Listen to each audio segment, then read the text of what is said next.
Okay, yelling into it. Yep. Episode 1. It's officially number 1. We're here. We're here. We made it. We're live out of San Diego. How you feeling? Feeling good, man. Feeling good? Yeah. My drink. Yeah. I'm excited for this. I know. I'm excited for this too, man. Talking about it for a while. I know. We've been working on it for a while. Yeah. Been working on it for a mighty, mighty long time. Mm-hmm. But I think we're finally there, and we'll still iterate on it. Because I think after watching the intro one that I did, there was some things that I was like, shit, I need to fix this, I need to do that. Yep. Need more mics here. I need maybe even like another camera or something. Well, I think it was good that you did those kind of initial intro ones in the pre-episodes. Yeah. Kind of worked out some of the kinks. Worked out something. Yeah. Yeah. It's been a long process. Yeah. It's a lot more difficult than I thought it was to get this thing running. Mm-hmm. But we're here and we're ready for South America. Very excited. Very freaking excited. Yeah. I'm like real excited. Mm-hmm. That's this Friday. Oof. We're so me and Jay are gonna go down to Buenos Aires. Well, Mendoza first. We fly into Mendoza, but we're there for like just a day, right? No, in Mendoza for 3 days. Mendoza for 3 days. So when do we go to Buenos Aires? I think it's kind of 3 and 3. And then we're extending. And then we're extending. So like Buenos my work Aires. trips to 3 Okay. and 3, and then we're extending in Buenos Aires. So I think we're in BA for I think almost 6 days in total. Yeah, which is still too short if you Yeah. ask me, but Yeah. that's gonna have to do for now. So we'll deal. And I think we'll be okay. Mm-hmm. I think we'll be okay with that. So that's gonna be awesome. I can't wait to get down there and break that down. Just break down. Yeah. What you think about it? No, what's absolutely. going Because on. I've only done Colombia so far. Haven't done Brazil, so I'm really excited for that on the back end. Yes. So I'm definitely curious because I feel like all those countries down there are just very different from each other. Oh, from very everything different. that we've been told from other people and your experiences. So. Oh yeah, it's a different world down there. Yeah. I miss it. I definitely miss it. Not to say that I don't love living here, especially in San Diego right now, but there's just something about the love in the air down there that's unparalleled to anywhere else I've been in the world. You know? I'm really excited for the meat, like the steaks. Oh man, why is the meat so much better? The meat's just better Yeah. down there. Mm-hmm. I don't know what they do. Maybe it's just not pumped with shit like it is up here. It's probably Probably what it the is. case. Yeah. So, no, it's been long. So why don't you talk about how the hell we got this trip in the first place? Sure. Because I think that's pretty exciting. Yeah. I'm gonna just do a little bit of Yeah, kind do of a back little- history, a little brag, a little bit. Yeah, do a little brag a little bit. So J-Bo, Yeah. go for it. So basically, last year, financial, with my company, Edward Jones, if you hit certain milestones for performance, as part of our compensation package, is they kind of reward, top performing advisors with kind of a paid. You have some out of pocket expense, but for the most part, it's kind of covered trips, and we have I think like 30 to 40 different choices, and they're constantly kind of changing them. So usually it takes a couple of years before you win these. You get more experience, get some new clients, and usually in your first couple of years, you can, but it's not super common. So last year, my number one goal in life, it's like a 6-month period. So it was like April to September, those 6 months. Mm-hmm. So starting April was like my number one goal in life was basically qualifying for this trip. So pretty much every single day, and maybe we can get in a different episode, but I do like my priming that I got, from Tony Robbins, which is kind of how I start my day, in a kind of meditation thing. Just constantly visualize hitting this goal pretty much on a daily basis. And it was kind of what I was obsessed with I actually hit it in month 4. So you can Out of the 6. Nice. So you had 6 months. I hit it month 4. fucking killed it. So yeah, I was in my second year as an advisor. So yeah, it was huge. It was it was big. It was Yeah, big dude, for me. flex, Jay, flex. That's freaking unbelievable, especially for like. Is it your second year? Well, yeah, I just passed, because February of 16 is when I started with Edward Jones before that, in July of 15. But when I got my cancel, which is basically when you're an actual advisor, when you're allowed to talk to clients, you can open up accounts and, and sell investments and start planning. That was February 2016. So in April of 2017, last year, is when I kind of started this. So I was just past my 1 year mark. So I just started my second year. So just started the second year. Yeah, I was in like month 13. Yeah, month 13 already jumping on that. That's unbelievable. Yeah. That's awesome. Yeah. Because for those of us who know Jay's have quite the turnaround in life, which is also very inspiring itself. So I don't know if you want to get into that at all, or if you want to talk about that kind of transformation that you went through. Sure. I mean, I feel like we can spend a long time on that. We can spend a long time. I don't know where do you want me to, kind of which area? But I mean, if you told me, just bottom line, if you told me, I would say even maybe like 3.5 years ago, even like that soon, that I was going to be like kind of a top performing and financial advisor living in San Diego, going on these trips, probably would have laughed at you. Because what did you graduate college with? So I was graduated college civil engineering degree. Yeah. So and now you're a financial advisor. Financial advisor. Winning trips, being a top performer. Yeah. So in terms of like sales, I mean, because my job is technical, but I'm way more outward people facing. So I would consider way more in like a sales role than a technical finance role or an analyst role. So, and that type of work terrified me before. Yeah, because of the human faceness of it, or yeah, and just the art of like persuasion and convincing people to do things. And looking someone in their eye and saying, you should trust me with your life savings.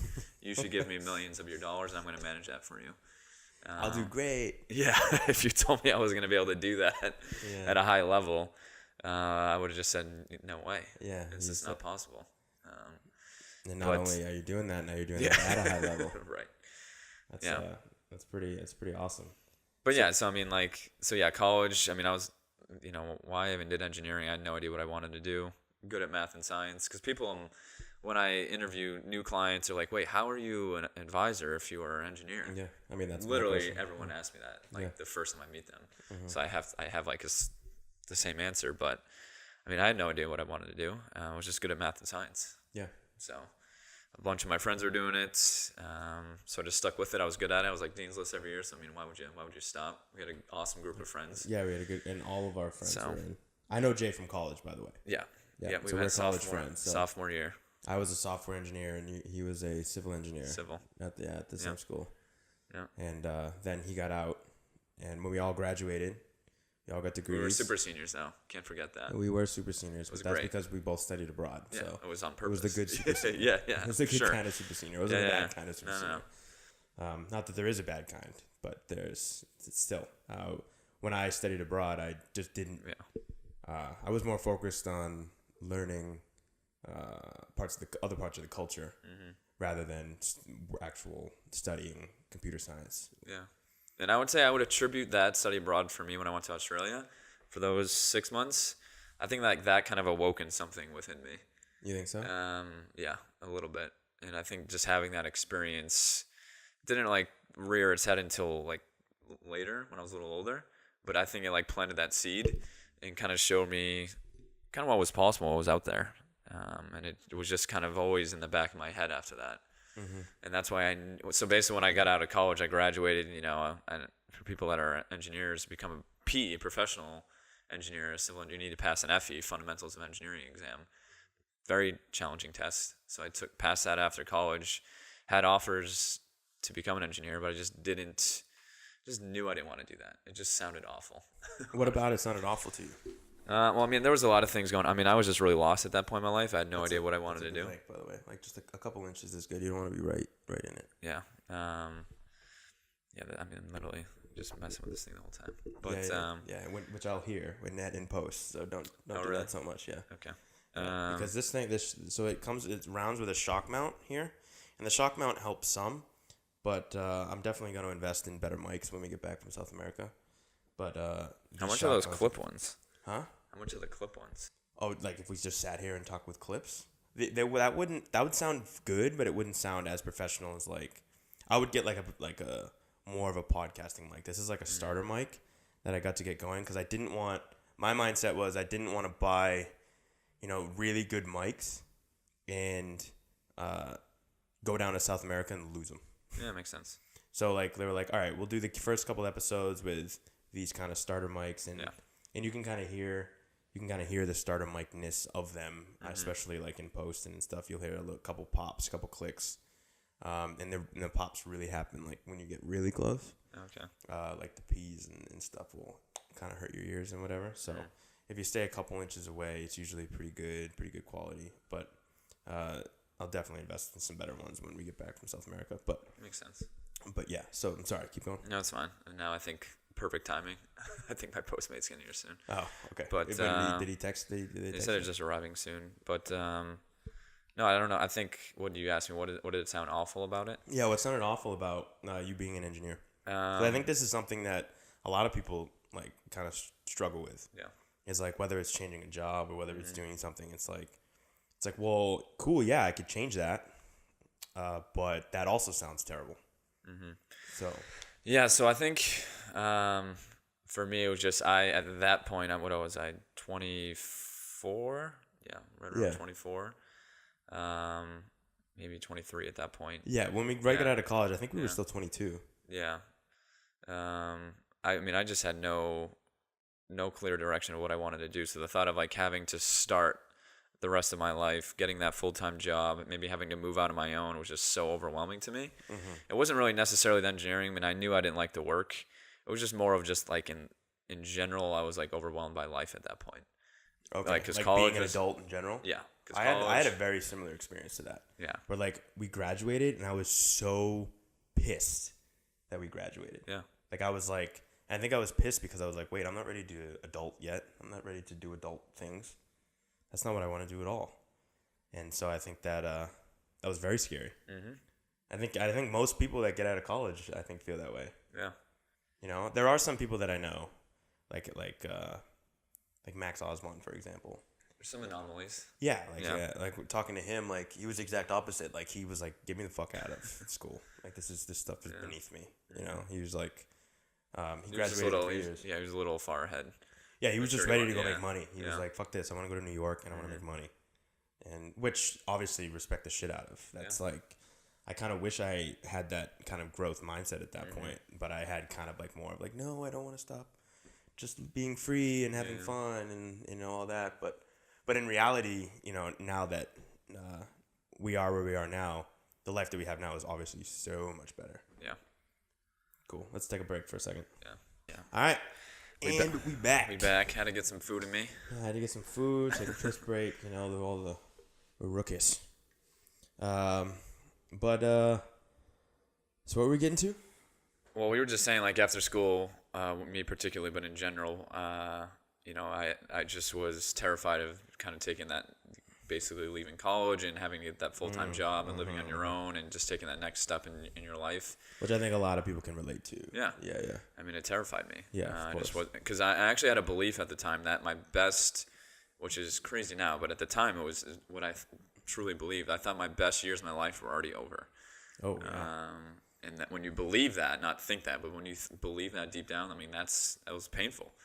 Because there's no compelling future. There's like, what are you going towards? Yeah, because it's completely unknown, I guess, at that point. I think, too, also, is that when you, at least for me, I think this was kind of my mindsets, is like, when college is over, now I get into the monotony.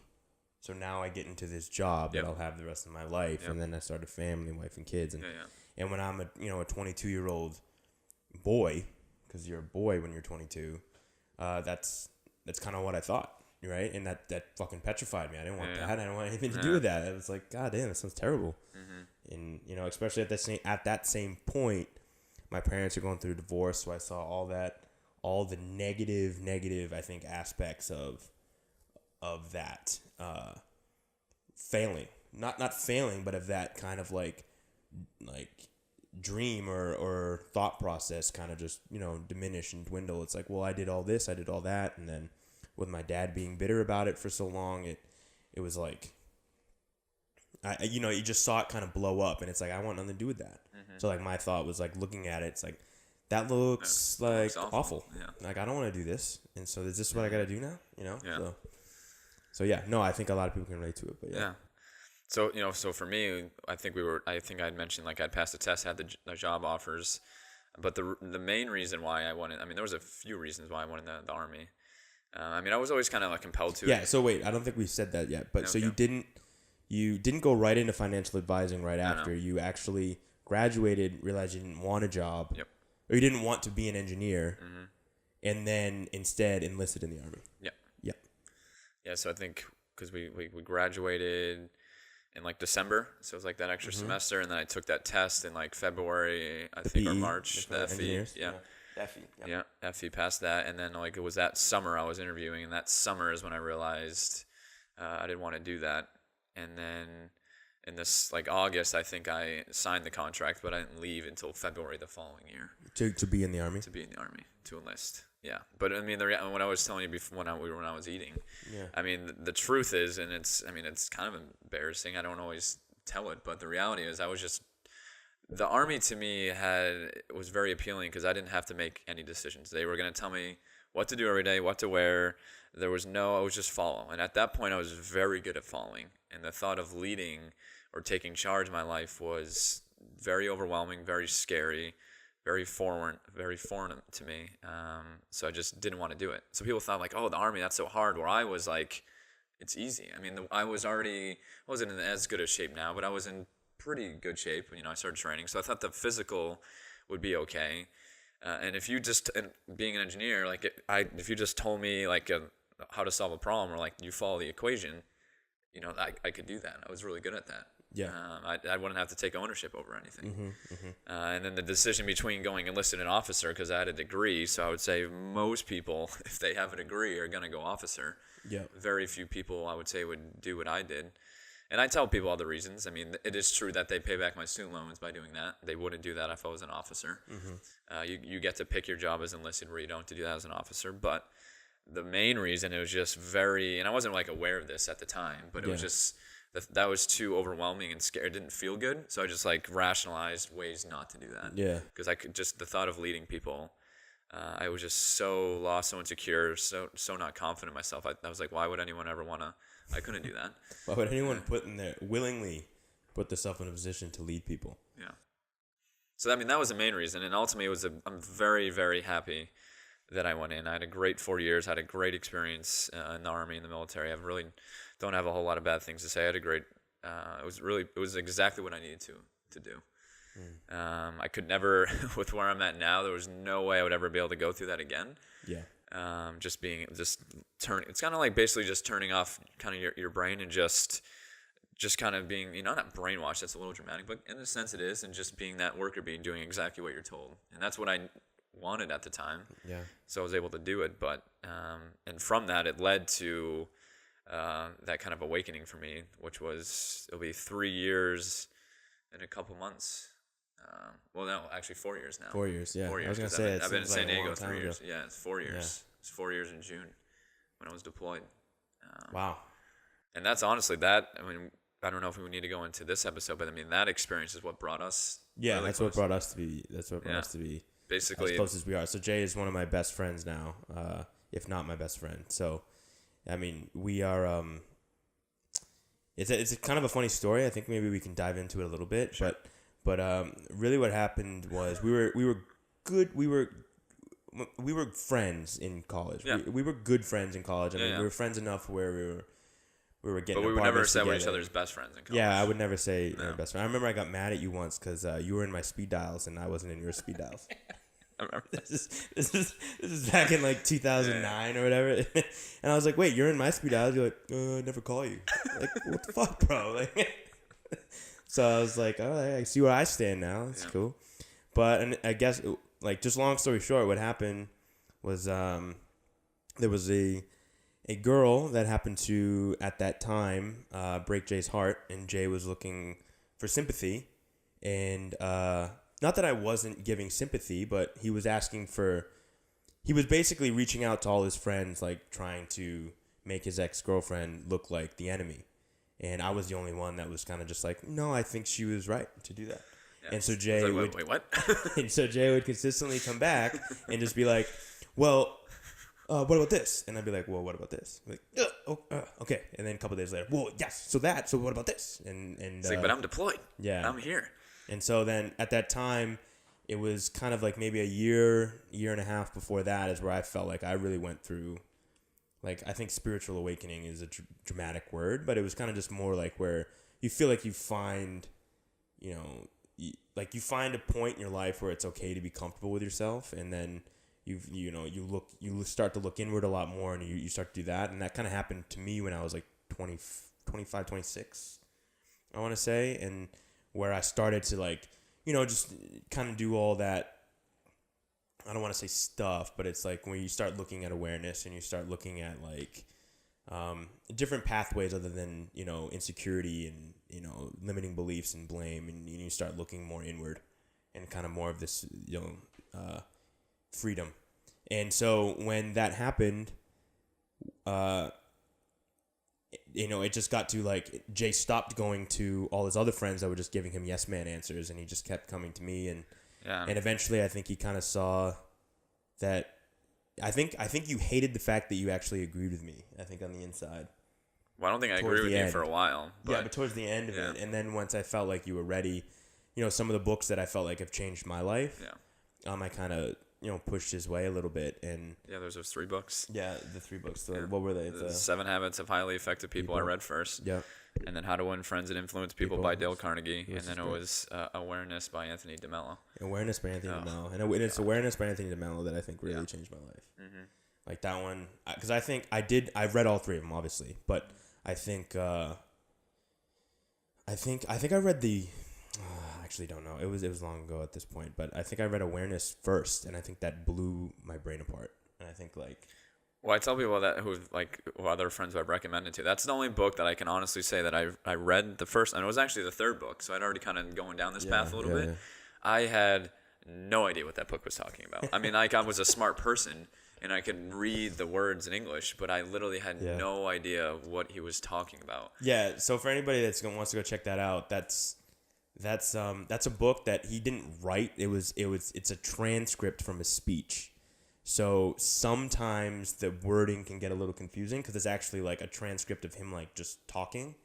But I've read it, I think, like 3 or 4 times now. I've read it a bunch, and I think it's like the more times you let the knowledge of what he's saying sink in. Mm-hmm. And I think once you know that it's actually it's a translation from his speech, it helps. It makes it easier to read because you're thinking of somebody actually standing up and just saying this stuff.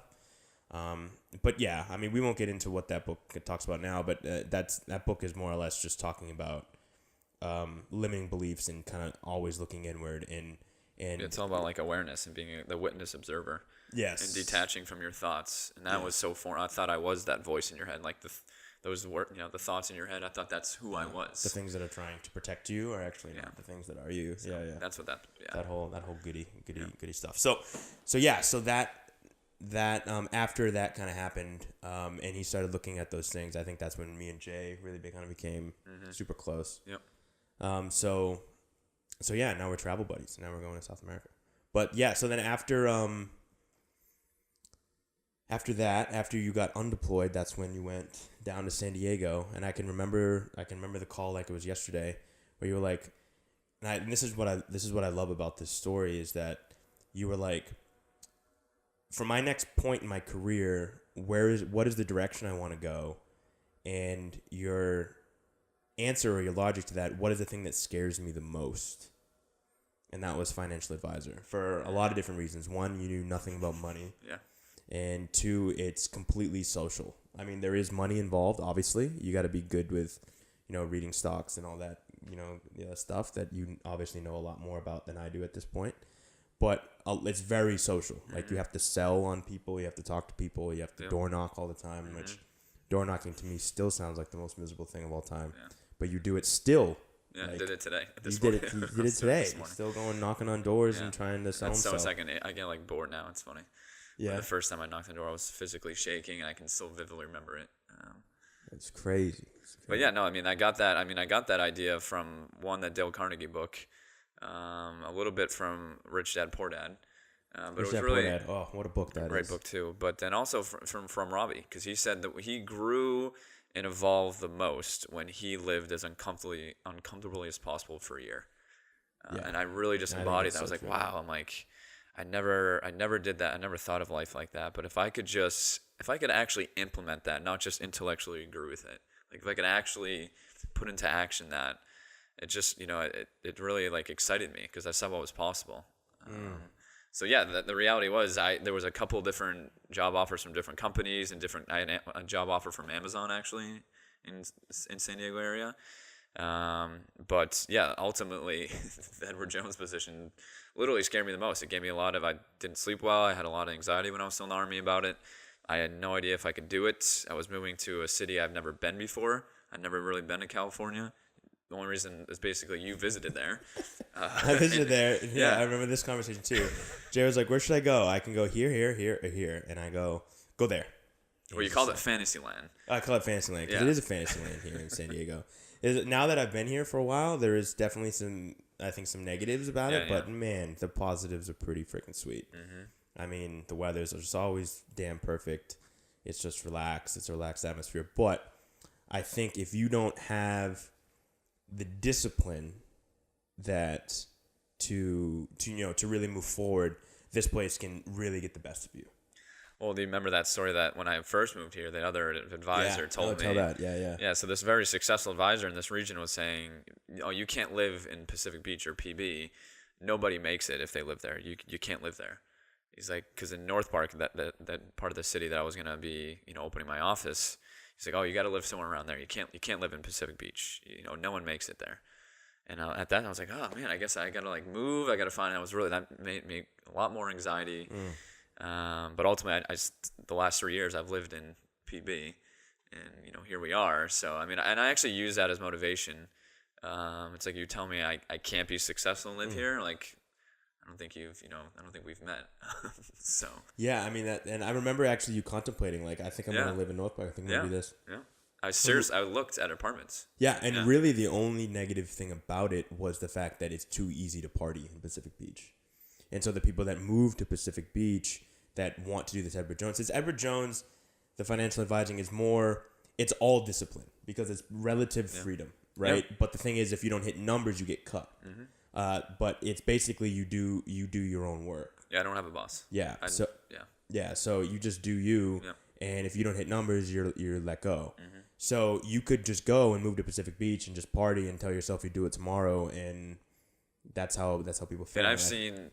I'm close. I think I'm over 15 people now. From when I started 3 years ago, it hasn't even been almost 3 years. In June, I've seen over 15 people come and go. Yeah, so it's in 3 years. So it's a cutthroat environment. Yeah, it's a lot. Yeah, just recently, there's a lot of new people. We started at the same time, and they recently just quit. So yeah, which at this point, to bring it full circle, not only are you crushing it, but you're winning trips, and then part of that trip is us going to. You're my guest. Yeah. To Buenos Aires, which hot damn, and then I'm staying because I love South America. Yeah, that's awesome, man. So to the mindset of that I'm too old to change careers, or I'm too old to try something new or gain this skill or to do that.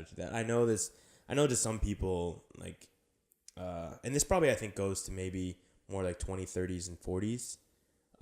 The statement I'm trying to make, obviously, I think when you're a little bit older, there's just so much priorities that are different. Like just priorities are just shifting. Yeah. But I do know a lot of people that even in their late 20s, they think it's too late to change their career. Yeah. Which I think is just a bananas thing to think. Yeah. Because especially just saying we just turned 30. Our birthdays are quite similar, and for that to be, 3 years and you're already this far, it's kind of crazy that 3 years is on a scale of, say that you live 80 years. That's such a small, minute amount of time. What's when you talk to our friends back home, and they're saying oh, we're getting older, it's too late for me. How long do you plan on living for? Because I plan on being alive till at least 90 with in today's world. Maybe mid 80s. You don't know, but and realistically, the average life expectancy is mid to late 80s at this point. So if you're gonna make it that long, we're not even close to halfway done the game. We got a long way to go. Check out now. Just gonna say it's like, all right, cool. I'm gonna be straight with being unhappy. That's straight. Not to say that they're completely unhappy, but yeah. if there's one part of your life that you don't like and you're not making a stride or effort to change it, I think that's like if you actively realize in your brain that you don't like something about what's going on in your life, but you're just gonna ignore it because it's easier to ignore it than it is to implement something that's going to fix it. That sucks. Yeah. Right. Well, I mean, that was me till 26. I mean, I can relate to it. Yeah. So yeah. I mean, and that was me till 24. Yeah. Right. It was. I mean, so it's not even like 2 years is like really not that much of a difference. It's like, yes, there was ups and downs or whatever, but ideally, I think there were things that, I wouldn't be here right now, like doing this if that wasn't the case, right? Like if I didn't go kind of on the path of like where I was 25 and I set a goal is I want to be location independent by the time that I'm 30. Then I wouldn't be here in San Diego. I wouldn't have lived in Rio last year. I wouldn't have done any of that stuff. Yeah. Which I think is just kind of like molded, like not only what I'm doing, but what I think is the most interesting stuff in the world. It's like the things that I have the most fun doing, I wouldn't even be doing, which is kind of a bizarre thing to say, right? But I wouldn't. I wouldn't be doing the stuff that I enjoy the most if I didn't make that effort to change those mindsets. So, for sure. Yeah, and people like see the benefits or the pleasure of like us going on these trips, but they don't see like the blood, sweat, and like the amount of hours we put into it and all that. So it's like I work my damn ass off still. Yeah, and it wasn't like during the last 4 years this summer when I went through that that breakup. I mean, that wasn't very comfortable. I didn't feel good along the way. Oh yeah, no, it's not all fucking rainbows and strawberries.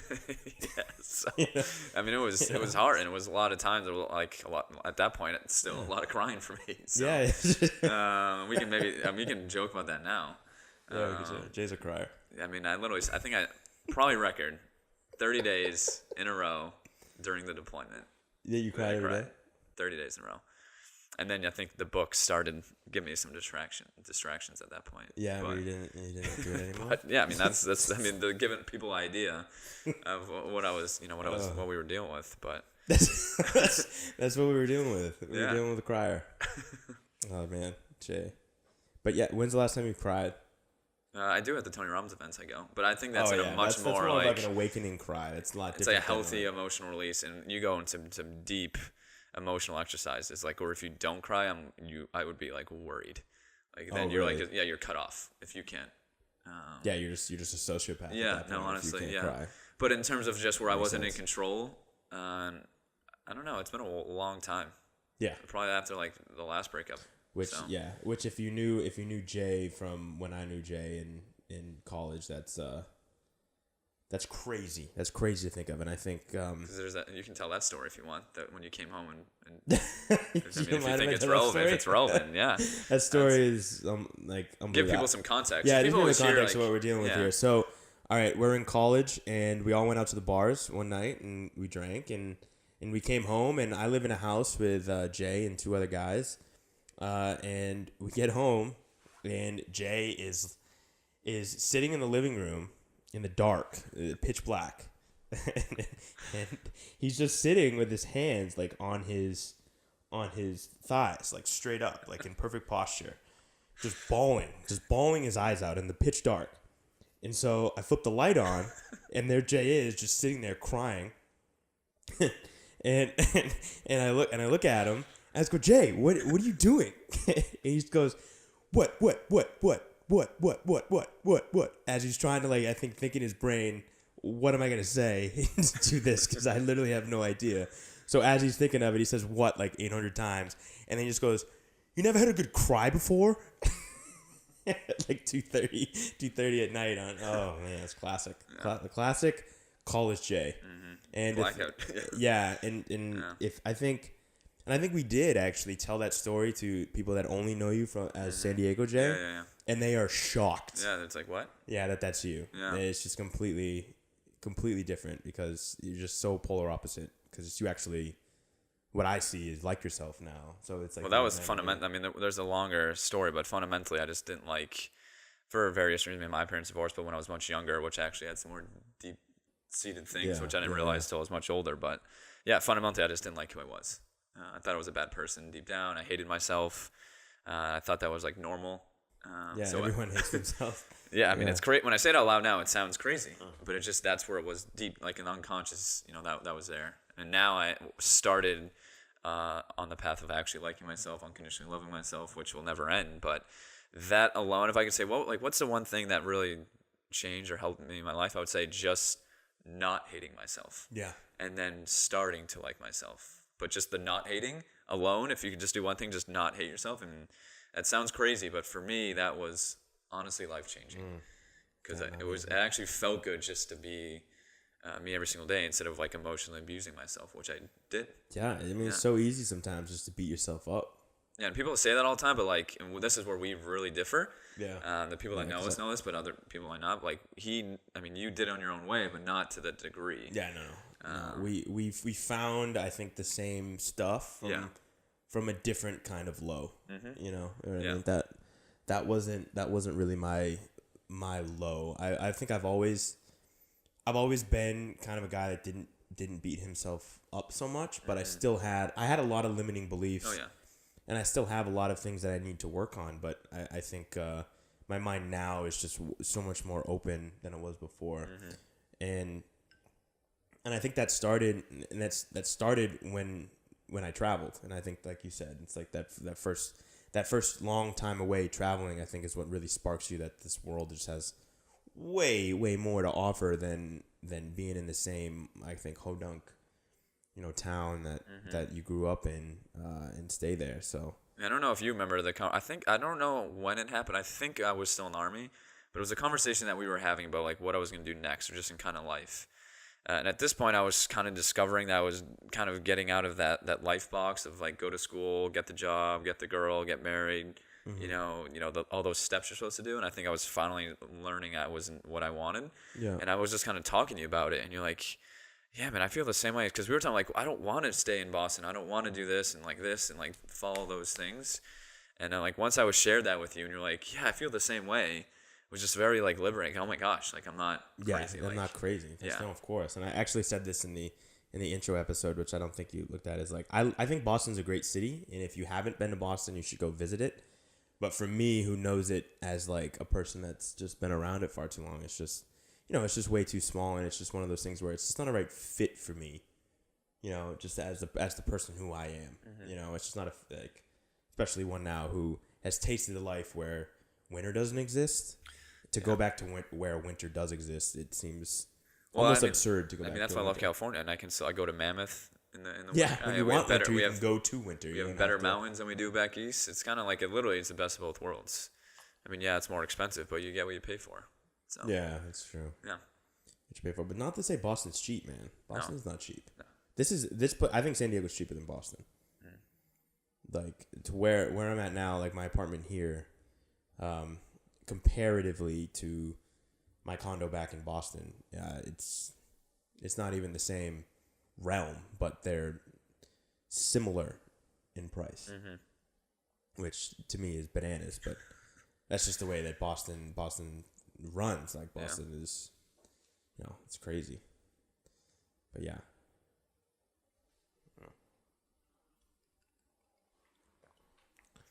Oh yeah. So yeah, that's kind of the full circle of Jay.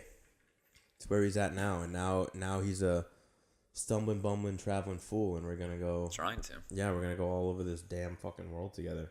Yeah, that was a big goal for me last year. I went to Thailand solo.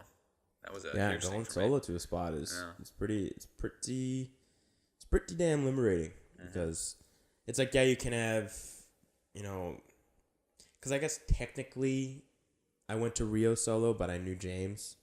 So it's like you kind of had a fallback. You had the safety net, yeah. There was a safety net there, but James was like, he was working. He was not that I wasn't working, but he was in his own thing. He has his own girlfriend, which now he has a wedding coming up, and so it's like that safety net was there, but it really wasn't, because I couldn't depend on it so much. Like I could hang out like with him occasionally, but I couldn't hang out with him all the time. It wasn't something, so you had to make your own life and do your own thing. Yeah.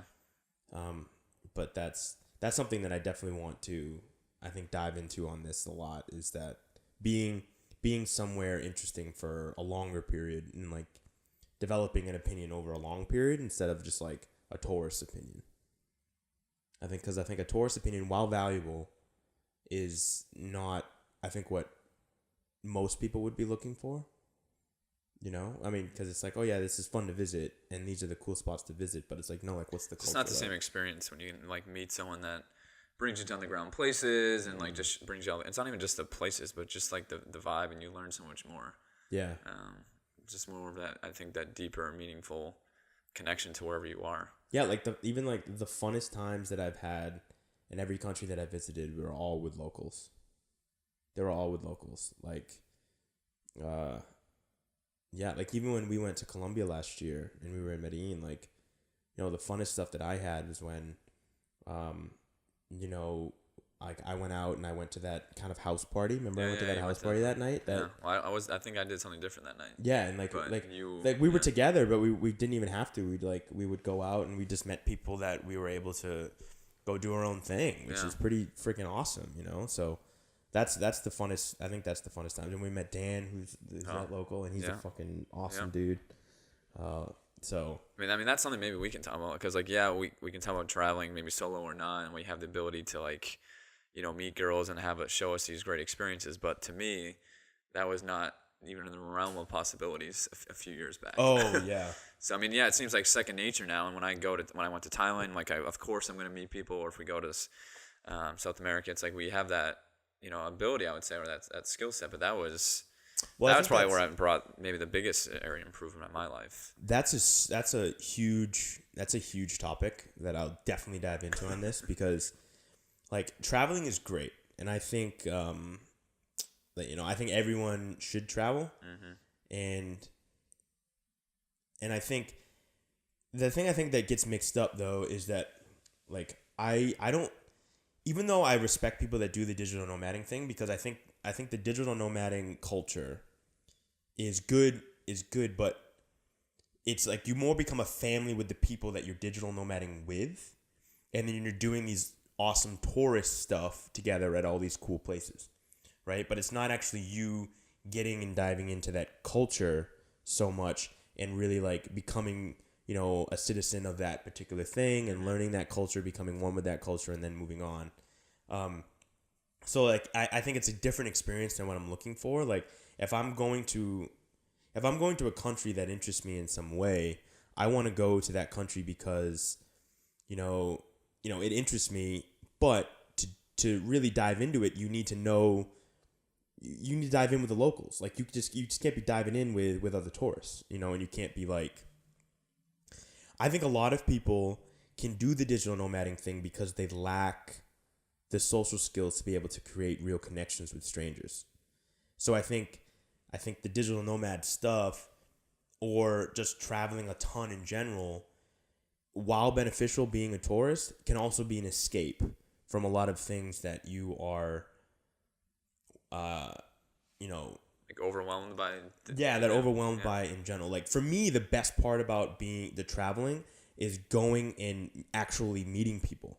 But if I didn't have, I think, you know, and being comfortable with myself and being able to go and meet people in the countries that I go, you know, it would be just as easy to go to the tourist spots and then go sit in my hotel room, right? Or be comfortable. Your two people can both be traveling, but you're having vastly different experiences, both internally and even externally. Yeah, so where it's like it's almost like the things that make you want to go travel, you know, like a lot of people that, you know, aren't having success maybe in a city that they're in think that the answer is traveling. Well, if you, I guess, don't get this, maybe the skills of being social, if that's the correct way of saying it, I guess, down or kind of in hand for yourself, then, or you're not comfortable meeting people, let's say that. Yeah, that's probably a good way to put it.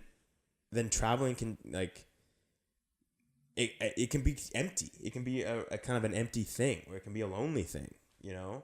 But if you're able to go to these different countries and create relationships, you know, whether it be, you know, just friends or with the opposite sex that are just, you know, awesome, then I think that's when you're really getting the most out of traveling, because that's when you're really seeing other cultures.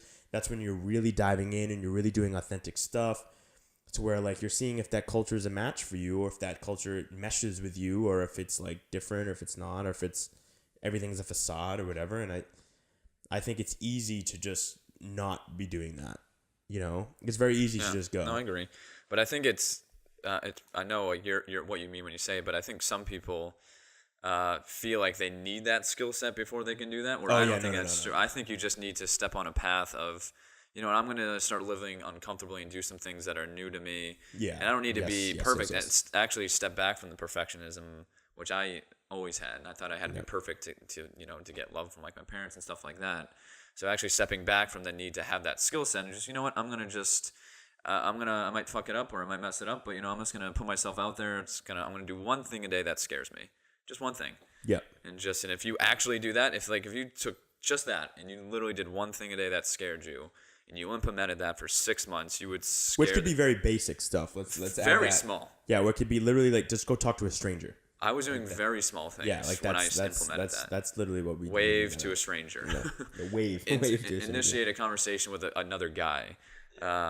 Literally very small things. Taking a Zoom, I scaled it up, but like literally things that I would hold myself back. If you just implement that on a very, very small scale, over time you're just building a muscle. Because to me, it's just a muscle. Like when you go to the gym and you build your bicep because you do weights, you tear the muscle and it gets bigger.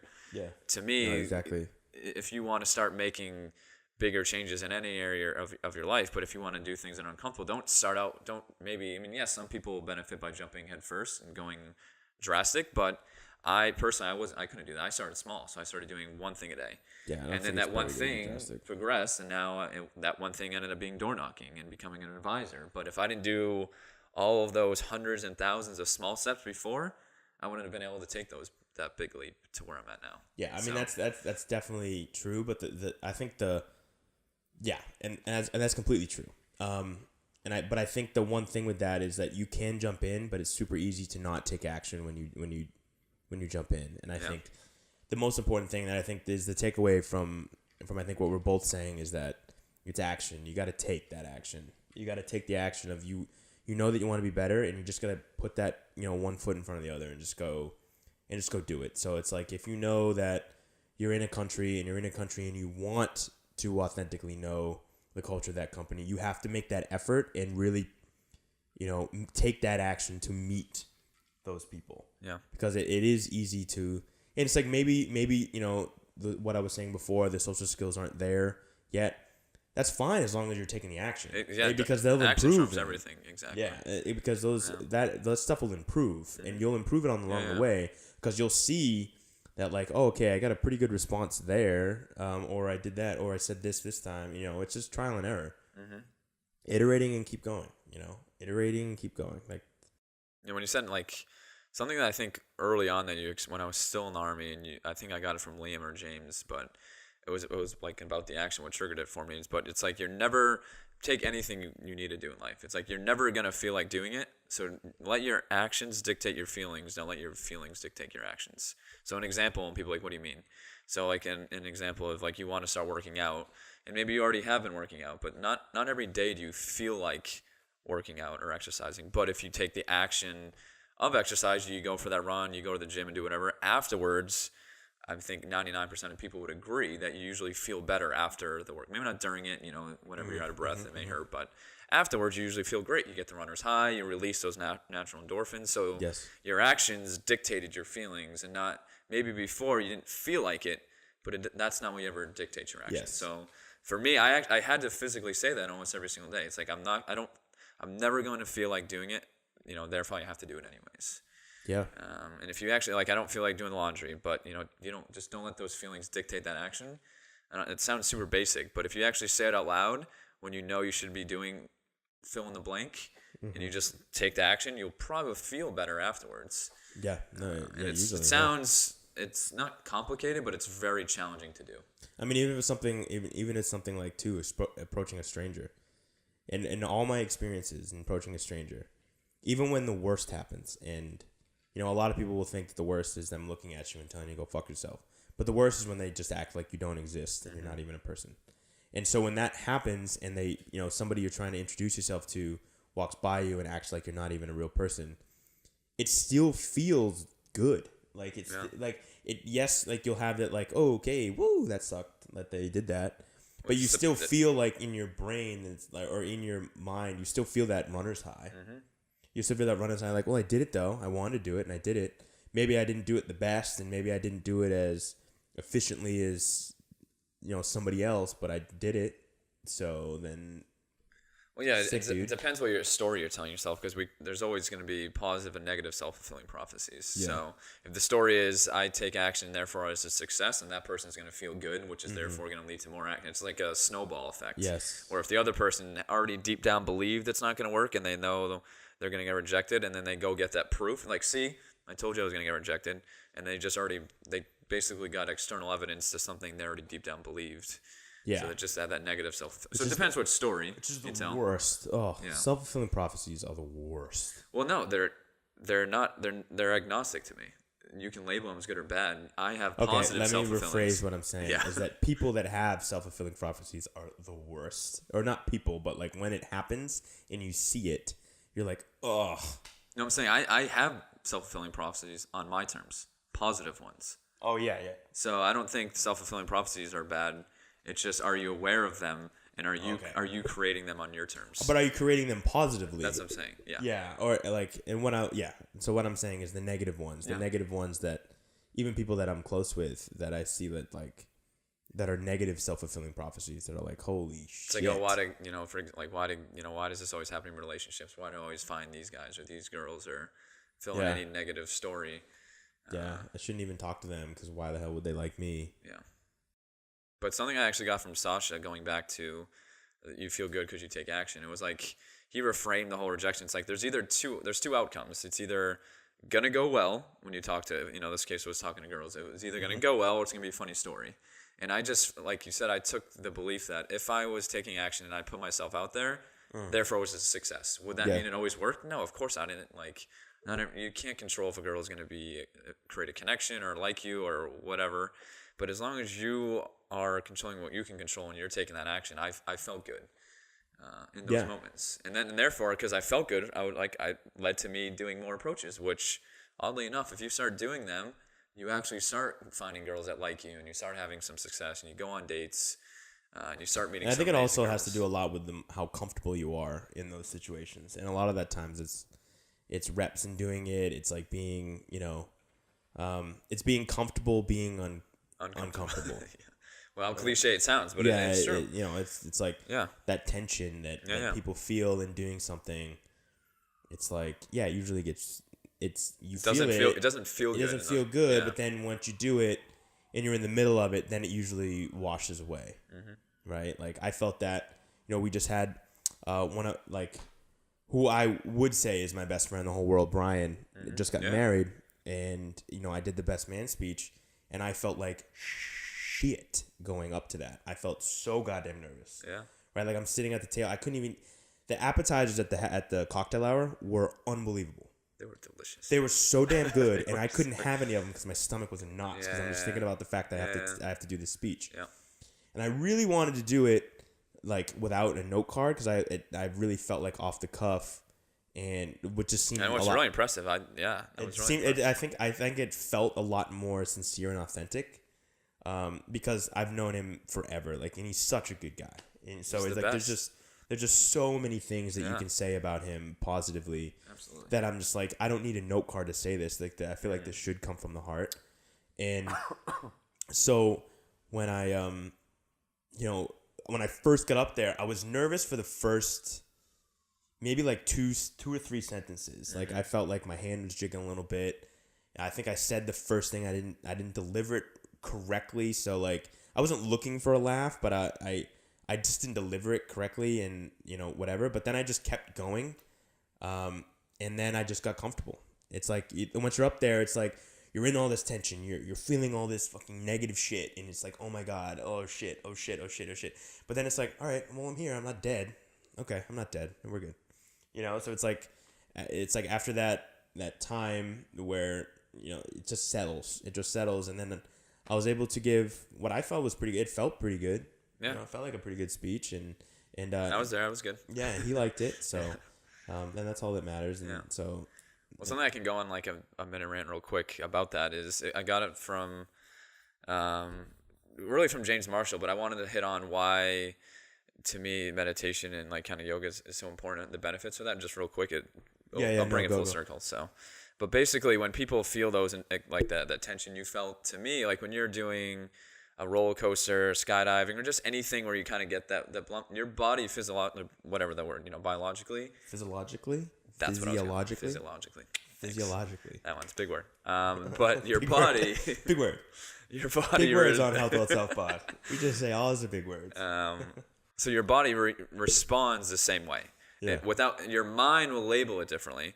You said there's negative shit, or when you're on a roller coaster, it's excitement. It's you don't know, the ups and downs or whatever. But internally, even your though body. I hate roller coasters. Yeah, well, they're amazing. So don't listen to him. But your body reacts the same way. I just use that example. But anything positive that you. So if you can recognize that your body's reacting the same way, your hands are sweating, your heart racing, tightness in the chest, your throat's scratchy. If you can remove any of the emotions and labels from them and just start describing the physical sensation, that will dramatically help reduce it. Instead of saying, oh, I have anxiety, I have nervousness, I have approach anxiety, I have fear of rejection. Those are all labels from the mind. That's not, no, your hands are sweaty. It's very normal.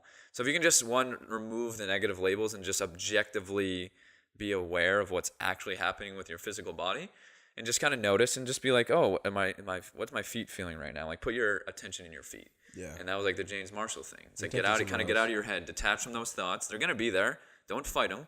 Just be like, okay, yeah, my mind's telling me that this is this, or it's anxiety or approach or whatever. I find that still very useful, and I do that all the time. I do it every single day. Where it's like, I really will only do it now, like when I'm feeling like anxious, or I'm feeling those feelings, or I'm feeling like I'm getting upset, right, or something's happening, or then I'll do this big breath where I breathe in through the nose, out through the mouth, and I'll just be like, oh wow, that's really getting to you. Why is that getting to you so much? And it's almost like objectively looking at your feelings instead of like letting your feelings determine your state. Mm-hmm. You know what I mean? So it's like, oh shit. Well, ooh man, that's really upsetting me. Why is that upsetting me? And okay, all right, okay. And it's like just backing up a minute. I love to do that. Yeah. And I think that is something that I try to do all the time when I'm feeling that way, because I don't like when my emotions control me. Yeah, but to kind of land my plane there, basically, you're always gonna, even no matter where you're at and how advanced you are, you're always gonna feel those internal feelings, like the heart racing, that tightness, and yes, they may diminish over time. Once you get more advanced in a certain area, like public speaking or approaching girls or whatever, knocking on a door. Yeah, like yes, I don't feel exactly the same, but I think the beginner needs to not feel that to take action, where the more advanced person feels it and takes action anyways. So, because they know in their mind that their body is just doing what it naturally does, and they don't need it to feel a certain way. Where the beginner says, once I don't feel this, then I'll take action. Where the more advanced, successful person feels exactly what that beginner's feeling. You actually feel the same exact way. They're just acting anyways. Yeah, they're just doing it in spite. Yeah, and another thing that actually like a simple thing, instead of saying I'm feeling fear, I'm feeling anxiety, I'm feeling stress, or just whatever, fill in the blank, just change the label to a positive. I'm feeling excited. Yeah. Like when I was scared to door knock. I was, but I just paused. I said I'm excited. I'm excited to go. Just like again, like the roller coaster, skydiving. I felt the same way, but I was excited to do those things. So I was telling myself a positive story. God, I hate skydiving. Yeah, I don't know how you don't like skydiving. I hated skydiving so goddamn much.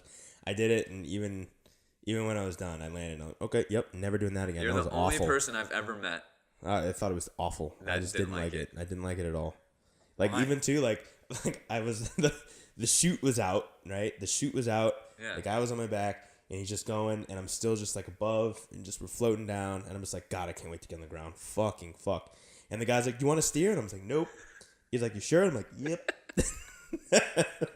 I wanted nothing to do with it. I wanted nothing to do with steering. I just wanted to get me on the fucking ground and get me out of there. At least you did it, though. I'm glad. Like, that's something to me I think people should do once.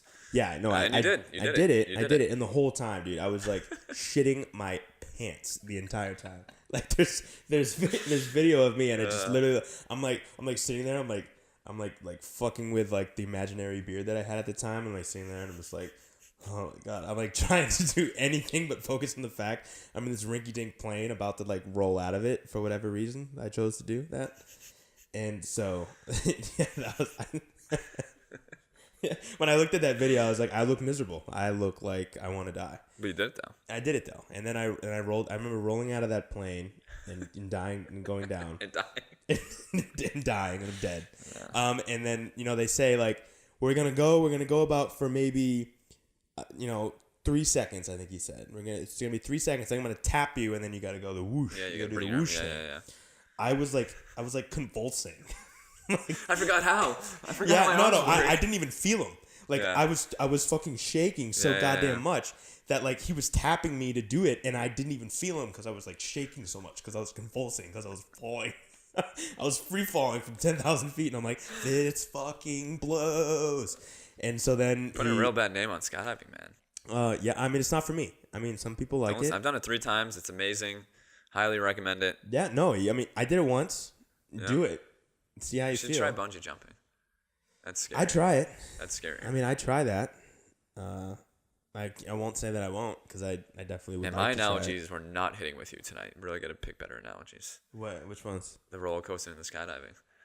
Yeah, well, this because I hate both of them. Nailed it. Yeah, but I just don't like doing either of those things. The biggest The analogies on point. Yeah, I mean, it's not like I haven't been on roller coasters though. I've been on the big roller coasters. I've gone on the ones at Six Flags. I did that one at SeaWorld called the Kraken. That thing's badass. That thing was huge. That's a great ride. And I was like the same thing. It's like I think when I'm like free falling, I just like convulse. It's like my body doesn't like it doesn't like free falling. It's like oh my god, I'm gonna die, and then you don't obviously. Yeah. But all I can remember from like the biggest roller coaster I ever went on was the one at SeaWorld. Man, where are there SeaWorlds other than San Diego? Because it wasn't San Diego. Is there one in Florida? There's one in Orlando, right? There must be. Yeah. I don't think I've been to that one. But yeah, there was this roller coaster there called the Kraken. And I've been to Six Flags. I went on the Superman. I went on the Batman. I went on all those. The Kraken. I think I've been on that ride. That sounds. I used to go there with my Kraken? parents. Yeah, that sounds familiar. And it was the biggest roller coaster I've ever been on. It was huge. And I went down it, and I was just so goddamn scared the whole time. And I was like convulsing on it. And I went on with my dad. And I remember the only part I remember is that we went through this tunnel, and we went through this tunnel going down. It like shoots water at you. And I remember that I was like, my dad saw how fucking like convulsed I still was like the whole time I was doing it, and I wasn't having any fun. And he just starts yelling in my face, "It pissed on me. This thing fucking pissed on me," And I'm just like, and I finally like loosened up after that. Yeah. And then we got off it, and he was like, "Oh, how was that?" And I was like, "Oh, never do that again. That was awful." Immediately regret that decision. Yeah, didn't enjoy that at all. But I think that's just me and my control issues. I have control issues. When I'm not in control, I get anxious, and so like things like that.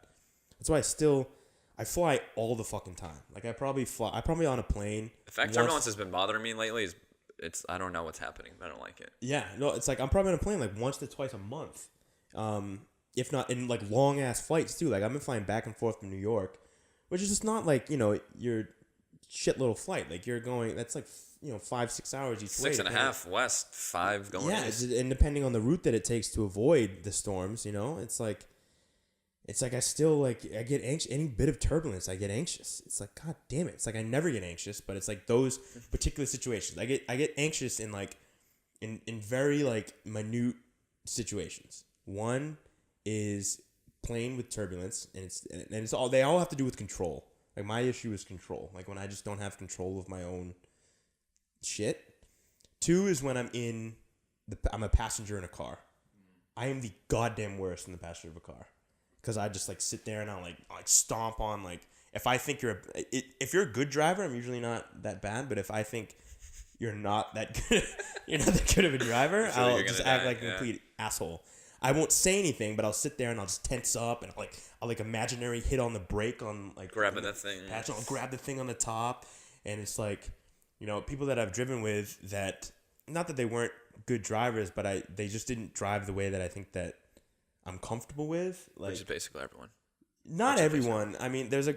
I don't think you make me feel that way. So I don't really do that with you so much, but a couple of my ex-girlfriends are like that. I've done it with them. I just tense up. I don't like when I'm not driving. Yeah. And that's why, like, now when I get in Ubers, I just kind of put my head in my phone and I just don't look at the front, because if I don't look, then I'm fine. It's not happening. Yeah. So yeah, it's just, so it's kind of like, and then obviously roller coasters, which I haven't been on now, and I'll be sure to work on the analogies. No more skydiving and roller yeah, you coasters. can say them all you want. I mean, because I've been on. They resonate with some people. Yeah, no, they resonate, and it's the roller coaster. It's like the fun, exciting, whatever. But yeah, so all right, it's probably time to wrap this bad boy up. I don't know how long it is, but we did have a food break in there. Yeah, we had a little break, but cool. Yeah, we touched on a bunch of stuff. That was awesome. You got to know Jay a little bit. You got to know us a little bit. This is gonna be probably the next probably 3 episodes are gonna be me and Jay. Us traveling South America. That will come at you live next time from Mendoza. Mm-hmm. Mendoza, Argentina is the next time we're gonna be coming at you. So that should be dope. If you want to follow J-Bo and all his all his cool shit, I'll put his Instagram in the description below so you can follow him. He does a lot of cool shit and he's really inspiring. So if you have any questions for him, I'm sure you'll be able to. If you DM him, he'll answer them. Mm-hmm. Right? Yeah. So awesome, my man. Thank you for joining me. I'm glad we finally did this. I know we were talking about it for a while. Started up, and now it's commitment of 52 weeks. I said so. We're gonna do it for a year. Yep. We're gonna make 52 episodes, and then if I'm still enjoying it and still liking it, then we're gonna keep rocking it from there. But that's the commitment. So we're gonna keep doing it. So love it. All right. So until next week, stay happy, stay healthy, and keep grinding. Peace out. Is that the